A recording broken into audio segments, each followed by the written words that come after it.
do begin this half hour with serious concerns about just how safe it is to go into the ocean in Hawaii. Those concerns following a deadly shark attack. This happened in the waters off of Maui just as officials were announcing plans for a serious look at the movement of sharks.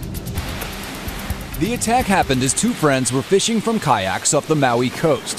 Officials say the man who died, a 57-year-old from Washington State, was apparently dangling his foot in the water while trying to catch baitfish. That's when the shark struck. The person in the other boat said he was a friend, and he heard the man call out to him, and he went over to him, and he applied a tourniquet on the leg that was bit. The men sought help from a nearby boat. William Dunaway and his wife were on board. His foot was missing and his leg was pretty shredded, and from the color of his body, I think it looked like most likely he was probably dead already. He was young and it was really sad, but there was nothing to do. The attack happened far from shore, but authorities weren't taking any chances. They immediately closed about 2 miles of beach, telling people to stay out of the water. This is just the latest in an unusual surge of shark attacks in Hawaii. In August, a 20-year-old German tourist died a week after losing her right arm to a shark.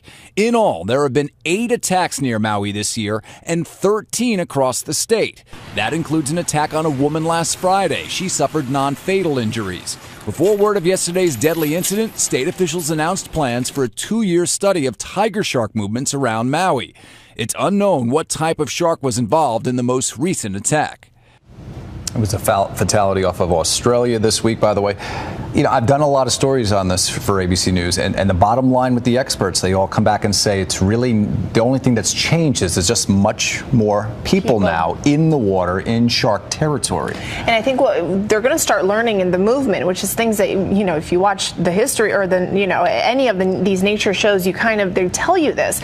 Sharks do swim close to the shore. I think it was a myth when people used to say, oh, they don't come anywhere near humans. They do. They swim close to the shore during mating season or if they're looking for food. Yeah. And we're intermingling with these animals, and that's unfortunately what's starting to happen. And that guy was, by the way, the kayaker was fishing for baitfish. So he was in an area with a lot of little fish, which usually brings in sharks. And that's food. All right. Yep.